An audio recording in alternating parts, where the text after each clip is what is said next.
Kababayan pala, o bago panghuli nating live, bago tayo mag-end. Mga kababayan, bago tayo mag-end pala, meron lang akong tatalakayin ditong content, no?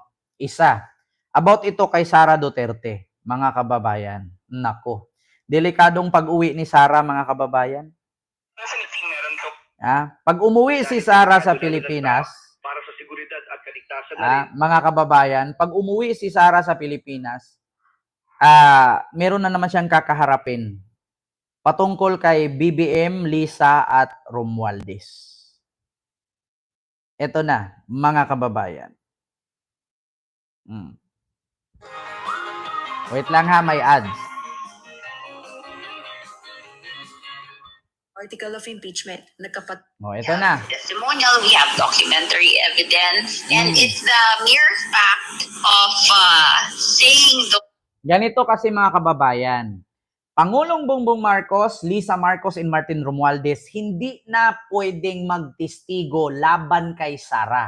Kasi sa mga hindi nakakaalam mga kababayan, sa Article 1, sa impeachment ni Sara, yun yung pagbabanta niya kay Bongbong Marcos, kay Lisa, at kay Romualdez.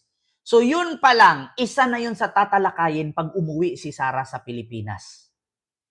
Pero hindi na kailangan magtistigo pa kasi media, sa media naman, actually yung style kasi ni Digong at ni Sara pareho sila eh.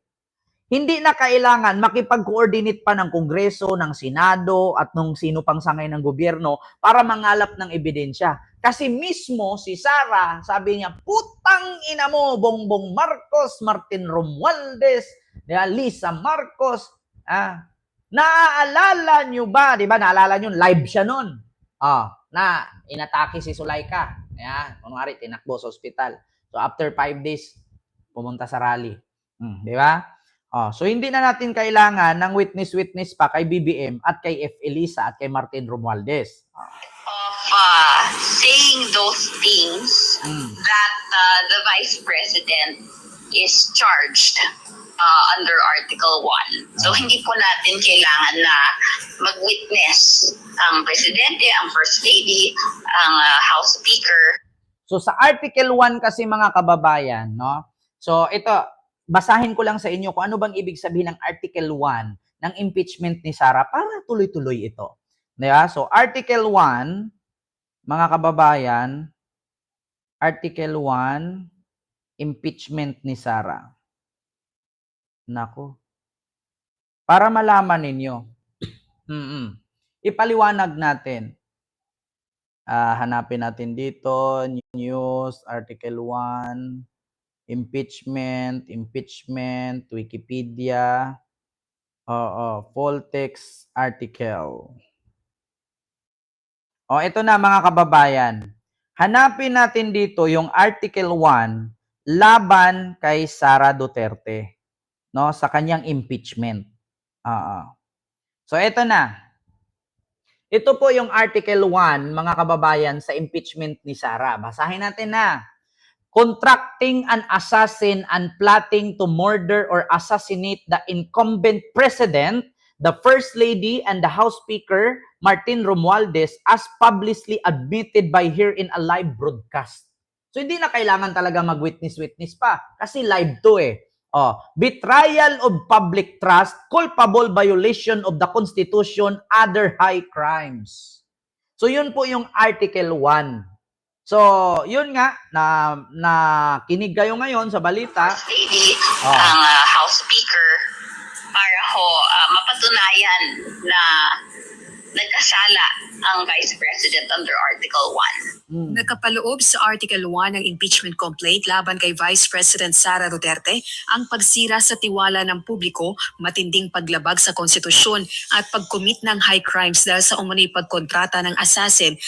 Tama yan, sabi ni Sir Henry, buong mundo ang nakakaalam. At planong pagpapatay kina Pangulong Ferdinand Marcos Jr., First Lady Lisa Araneta Marcos at House Speaker Martin Romualdez, si House Assistant Majority Leader San Juan Lone District Representative Bel Zamora, kasama si House Deputy Majority Leader Iloilo 3rd District Representative Lawrence Defensor ang tututok sa Article 1 ng impeachment complaint. Ayon sa San Juan City Congresswoman, hindi na kailangang humarap ni na PBBM, First Lady at Speaker sa gagawing paglilitis sa Vice Presidente. At kahit si VP Duterte, hindi rin kailangang humarap dahil mayroon na silang sapat na ebidensya kaugnay nito. We have Nako. testimonial evidence, we have documentary evidence, so sapat na po. Tinutukoy ng kongresista ang mga binitiwang pahayag ni VP Duterte sa isang press conference noong nakalipas na taon. May kinausap na ako na tao. Sinabi ko sa kanya, kapag pinatay ako, patayin mo si BBM, si Lisa Araneta, at si Martin Romualdez. No joke, no joke. Nag-deal. So, klarong-klaro yun na. Buong mundo nakakapanood sa kanya. So, hindi na kailangan witness. So, ngayon, mga kababayan, kanina may nagsabi, mahihiya daw ako. Ba't ako mahihiya? Hindi ako kriminal, hindi ako nagnakaw, at higit sa lahat, hindi ako nagbanta. Wala akong dapat ikahiya. This is a free country, we can do what we want. Hindi Na ako, ma'am. Pag namatay ako, sabi ko, huwag ka tumigil hanggang hindi mo mapatay sila. Tuloy-tuloy naman ang ginagawang paghahanda at pagpupulong ng House Prosecution Panel na hinati na sa mas maliliit na grupo kada article of impeachment. Nagkapagsagawa na rin anya ito ng mock trial o pagsasanay para sa nakaambang paglilitis. Samantala, may mga apelyidong gaya ng Pampano, Kasim at Bacon sa mga nadiskubring recipients ng confidential funds ni Vice President Sara Duterte. Nako. Inihayag ni House Deputy Majority Ito Leader na. na Union First May mga bago na naman pangalan sa kanyang confidential fund. May mga Bicon, may mga ganon-ganon. Representative Paulo Ortega ang mga pangalang tinawag nitong Team Grocery. Kabilang umano sa recipients ang mga may pangalang Beverly Claire Pampano, Miko Harina, Patty Ting, Ralph Josh Bacon, Sala Kasim. Ang mga pangalang ito umano ang nakita sa mga dokumentong isinumite ng Office of the Vice President sa Commission on Audit o COA, giit ng House Prosecution. Mas titibay ang ebidensya laban sa Vice Presidente kaugnay ng alegasyong maling paggamit at paglustay sa confidential funds nito. Mapapalakas ang ebidensya, gaganda ang pag-present ng prosecution pagdating po ng impeachment trial. Ipinauubaya naman ng palasyo sa Kongreso ang ebidensyang nakalap kaugnay ng paggastos ng confidential funds ni Vice President Duterte. Hindi lang po siguro ang palasyo ang medyo nagtataka.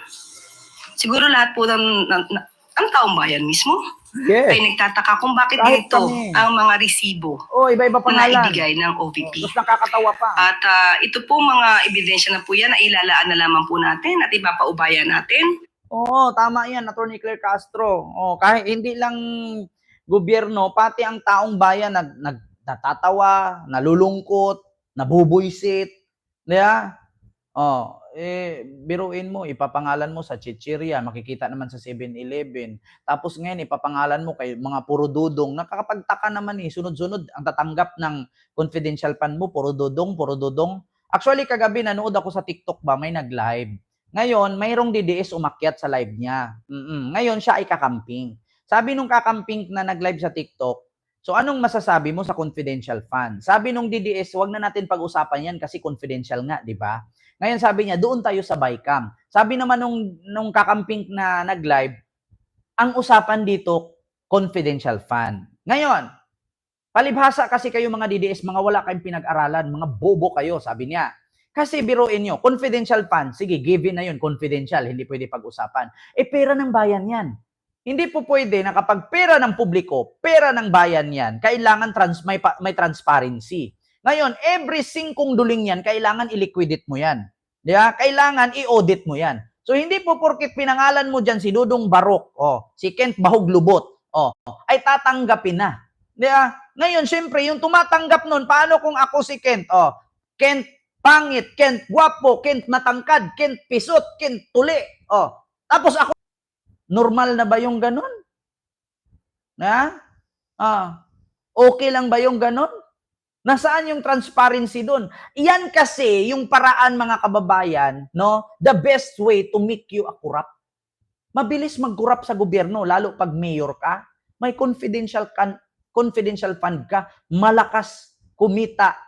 Biruin mo ang Davao City, daan-daan milyon ang confidential fund nila. Oo, ngayon pa nga lang kay Basti Duterte, confidential fund niya, mas malaki sa 7 pinakamayaman na syudad sa Pilipinas or sa Maynila. Ang confidential ni Basti, isa lang. Davao City lang yan. 500 million in 1 year. Talo niya ang 7. Makati, Quezon City, Pasig, Pasay, ano pa? Parañaque, San Juan, Manila, tinalo niya. Caloocan, tinalo niya yan. Actually, Caloocan is not part of wealthiest city. No? Sorry. So, Caloocan, if you want your place to be part of wealthiest city in the Philippines, change your mayor. Yeah? So, yun lang yung aking live, mga kababayan. So, ito na. May panibagong nga harapin si Sara. No? Ang article ng kanyang article 1 no sa impeachment niya ay ililitis na ng Congress. Naku po.